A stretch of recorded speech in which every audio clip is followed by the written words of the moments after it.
Okay, let's unpack this. Today, we're diving deep into the incredible, sometimes contradictory transformation of Ho Chi Minh City, formerly Saigon, since 1975.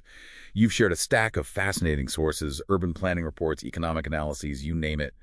And our mission for this deep dive is really to pull out the key insights, helping you understand how this bustling city has literally reshaped its skyline and, well, the lives of its people. So what's the very first big shift the sources point us to?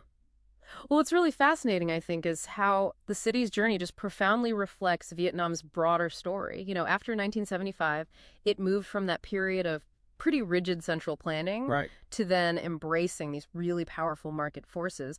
But initially, there was this period of deurbanization, actually. The population dropped to about 3.2 million by 84 under those state-run 5-year plans. Central planning driving people out of the city. Exactly. It shows how that top-down approach really altered things, sometimes in, well, surprising ways. Okay, so after that initial decline, how do we get this incredible swing the other way, this rapid growth? Right. I'm thinking, the Doi Moi era specifically. Yes, absolutely. Doi Moi, that's Vietnam's economic renovation starting mid-80s. It just completely unleashed growth. The city turned into what the sources literally call a magnet. A magnet. Yeah, pulling in hundreds of thousands of migrants every year. We're talking maybe 200,000 to 400,000 people annually from other provinces. Wow, that's just an incredible number of people arriving. How on earth did the city even start to manage that? Given its past, I mean, are the sources saying Ho Chi Minh City sort of gave up on strict planning, or did the market just get too strong to control? That's really the core question, isn't it? How do you manage that kind of explosive growth, especially when, market forces are moving so much faster than any formal planning? And what we see is planning becoming, well, more of a facilitation device. It's like it was trying to smooth the path for market expansion rather than really directing it. So less steering, more paving the road. Kind of, yeah. For instance, there was a plan in 93 to cap the population at 5 million by 2010. Yeah. Completely surpassed, significantly. It just shows how those market forces really took the wheel.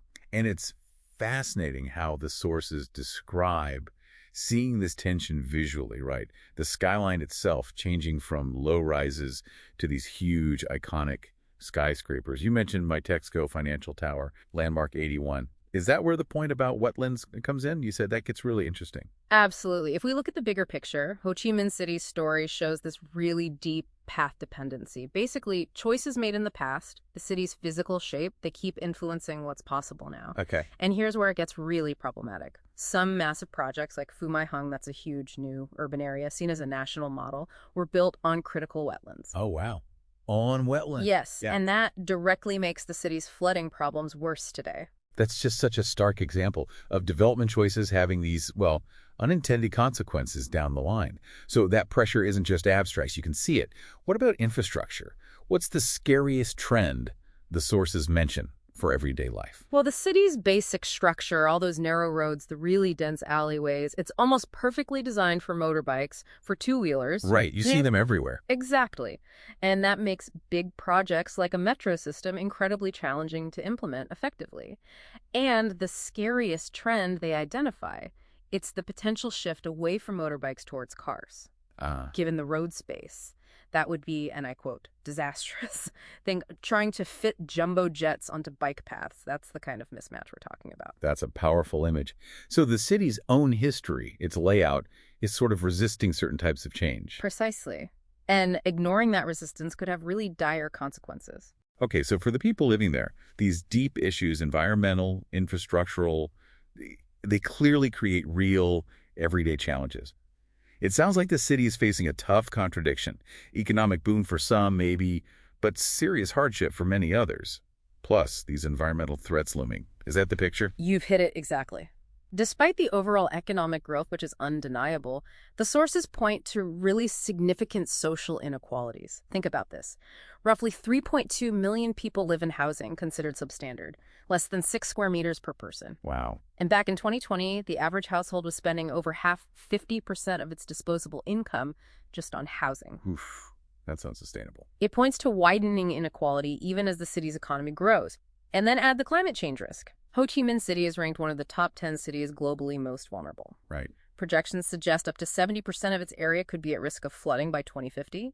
Sea level rise, intense rain, the stakes are incredibly high. Yet, despite all these huge challenges, you'll see the city has these incredibly ambitious plans, aiming to be a global, smart, green metropolis by 2060.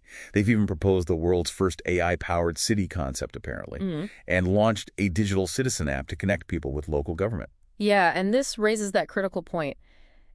The city's future really depends on properly integrating these smart city ambitions and big infrastructure plans with serious climate adaptation and, crucially, social equity measures.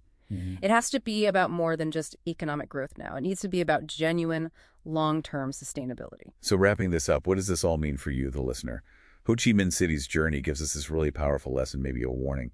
Can chasing the smart global identity actually fix these deep, complex problems, climate change, social inequality, especially when past decisions have created such deep vulnerabilities? It's a question so many rapidly growing cities worldwide are grappling with right now. The city's past is, well, never really truly past, is it? Right.